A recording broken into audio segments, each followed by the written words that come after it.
তার তো এই যে তার যে ৬ কোটি লোক আওয়ামী লীগ করে, তারা তো তাকে কি বলবো?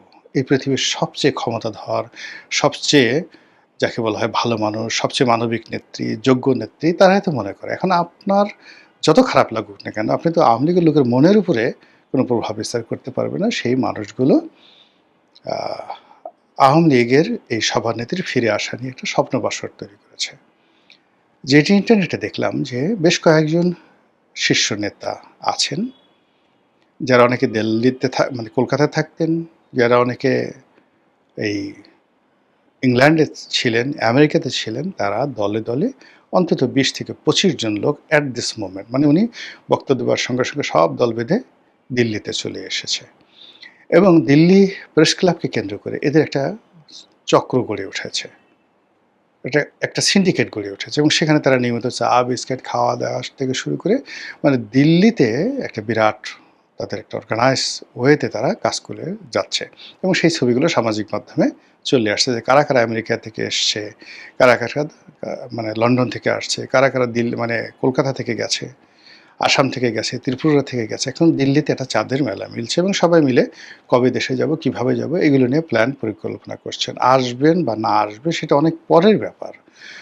প্রথমত যে এই যে তারা দৃশ্যমানভাবে দিল্লিতে উপস্থিত হয়েছেন, বৈঠক করছেন এবং এক একজনের ফেসবুকে ৩০ লাখ ৪০ লাখ পর্যন্ত ফলোয়ার রয়েছে এবং তারা সেই ফেসবুকে তাদের সেই ছবি লোড করছেন, আপলোড দিচ্ছেন, দেশে আসবেন, নেত্রীর সাথে এই যাকে বলা হয় তারা কারাবরণ করবেন এই কথাগুলো তারা প্রকাশ্যে বলছেন। তো আমার সঙ্গে তো আসলে বাংলাদেশে যারা আছেন প্রায় অনেকের সঙ্গে কথাবার্তা হয়, বড়, বড় নেতা। তো আমি দীর্ঘদিন ধরে অনেকেই জিজ্ঞাসা করি যে দেশের যে অবস্থা, আওয়ামী লীগের যে অবস্থা, আগামীতে আপনারা যদি আপনাকে দায়িত্ব দেওয়া হয়, আপনি কি আওয়ামী লীগ করবেন বা আপনি কি দলের কোনো গুরুত্বপূর্ণ দায়িত্বে যাবেন, আওয়ামী লীগ অফিস খোলার ঝুঁকি নেবেন? তারা সবাই বলল যে, "না, না, না, আর হবে না। কি পেয়েছি এই দল করে? অমুকে পেয়েছে, অমুকে পেয়েছে। আমরা তো সারা জীবন ছাত্রলীগ করেছি, যুবলীগ করেছি, আওয়ামী লীগ করেছি। জীবনটা শেষ করে দিয়েছি। কিন্তু ১৭ বছর তো আমরা কিছুই পাইনি। এখন পালিয়ে বেড়াচ্ছি, মামলা মোকদ্দমা খাচ্ছি। কাজেই আগামীতে আমাদের আসলে আর ওইরকম কোনো স্বপ্ন নেই। আমরা চাই দেশটা ভালো চলুক।" এই কথাই কিন্তু দীর্ঘদিন যাবৎ অনেক সিনিয়র আওয়ামী লীগের নেতা, কেউ মন্ত্রী হয়েছেন, কেউ এমপি হয়েছেন, কেউ উপজেলা চেয়ারম্যান হয়েছেন, তাদের সঙ্গে কথাবার্তা হয়েছে। তো এর মধ্যে একজন আমার বন্ধু আছেন, মহিলা, সংসদ সদস্য ছিলেন। তো তার বাবাও এমপি ছিলেন। সেই মহিলা এমপির বাবাও এমপি ছিলেন। সরল সোজা একদম ঝামেলার মধ্যে জড়াতে চায় না। আওয়ামী লীগকে ভালোবাসে কিন্তু আ ঝুঁকি নিতে চায় না। তো সেও মাঝে, মাঝে ফোন করতো যে, "দোস্ত খবর কি?" ইত্যাদি, ইত্যাদি।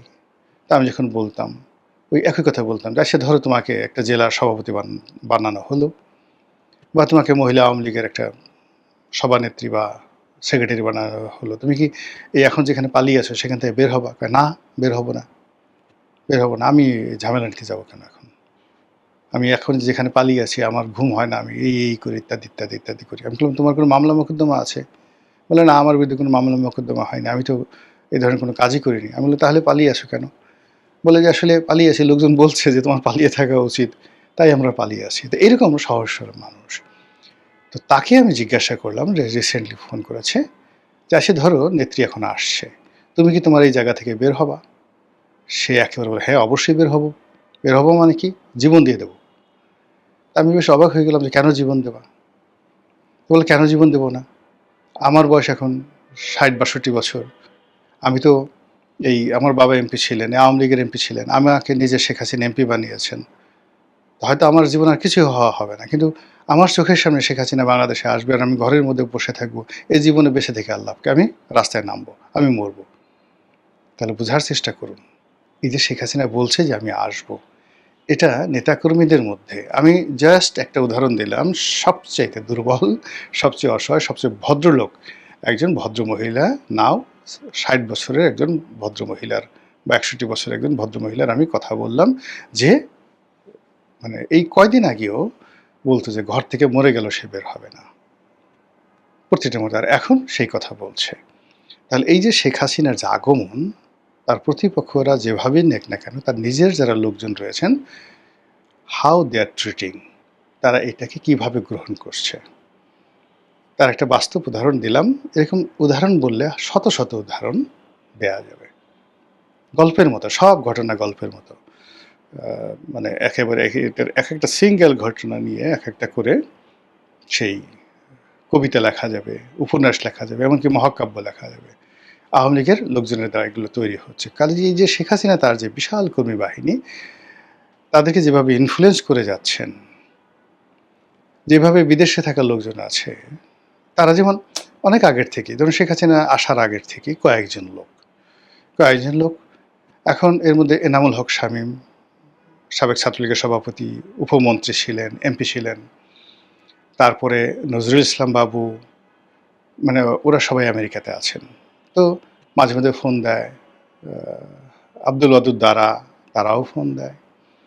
তারপর অন্যান্য যারা আছেন শীর্ষ নেতৃত্ব, খালিদ মাহমুদ চৌধুরী আছেন। তো তাদের বক্তব্যটা হলো যে আসলে যে কোনো একটা কারণে বা ঘটনার আকস্মিকতা চলে আসছে, কিন্তু বিদেশ তো আমাদের জায়গা না, আমাদের ভালো লাগছে না, আমরা দেশে যাব, জেলে থাকবো, বাকি জীবন জেলে থাকবো, কিন্তু অ্যাটলিস্ট বাংলাদেশের আকাশ বাতাস দেখব, জেলে যারা আছেন অন্যান্য আওয়ামী লীগের নেতৃবৃন্দ রয়েছেন তাদের সঙ্গে একসাথে থাকবো। আর বাঁচবেই বা কয়দিন। এখন আমার যারা বন্ধুবান্ধব বা আমি যাদের সঙ্গে 2009 সনে এমপি ছিলাম, মোরলের সবারই বয়স এখন মানে 60-এর কাছাকাছি বা 60 ক্রস করেছে। তো কাজেই এই বয়সে এসে তারা আসলে বাংলাদেশে আসতে চাচ্ছে, এবং সেই আসার সঙ্গে যখন শেখ হাসিনা এরকম একটা কথা বলেছেন, তো ওরা কিন্তু এমনি আসতে চাচ্ছিল। আমার সঙ্গে 6 মাস আগে কথা বললো, তারা বলছে যে আমরা আসবো, এমনি যা হয় হবে। আমরা শুধুমাত্র এতটুকু গ্যারান্টি চাই যে এয়ারপোর্টে আমাদেরকে আসার সাথে সাথে অ্যারেস্ট করে আমাদের জেলে নিয়ে গেলো, ডিম ডুম যেন না মারা হয়, এই এতটুকুই, নাথিং মোর, এর বেশি আর কিছু চাই না।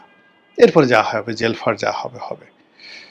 তো এই ছিল তাদের মন মানসিকতা। গত 2 বছর এইভাবে বিদেশে যারা আছেন মোরালে সবাই কিন্তু এভাবে হাঁপিয়ে উঠেছেন দেশে আসার জন্য।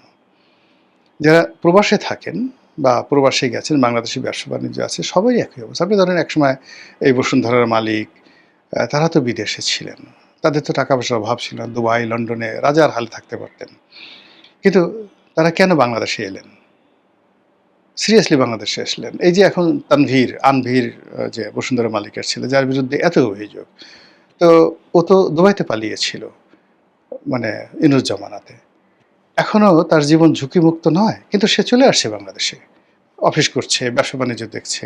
আচ্ছা ঠিক আছে, জেলে যাই, কিন্তু বিদেশে থাকবে না। মানে বাংলাদেশে যাদের অস্তিত্ব আছে আসলে তারা বিদেশে যেতে পারে না।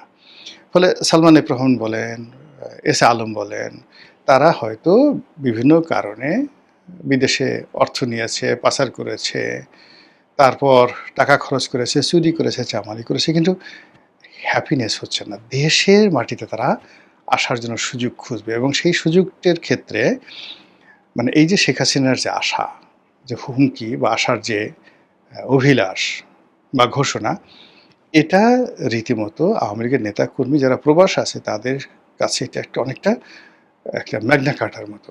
তারা মনে করছে শেখ হাসিনা যাবে, মারি মুছি একসাথে মরবো। তারপরে শেখ হাসিনা যাবেন, অবশ্যই ভারতের একটা এখানে হেল্প থাকবে, ফলে আমরা একটা প্রোটেক্টেড হব। এই মিলিয়ে দেখা যাচ্ছে যে দিল্লিতে আওয়ামী লীগ নেতাদের যে চাঁদের হাট বসেছে, সেই হাটে এখন কিভাবে কোন জিনিস বেচা কেনা হয় সেটি দেখার বিষয়। মহান আল্লাহ আমাদের সবাইকে হেদায়েত দান করুন এবং হেফাজত করুন। আসসালামু আলাইকুম ওয়া রাহমাতুল্লাহি ওয়া বারাকাতুহু।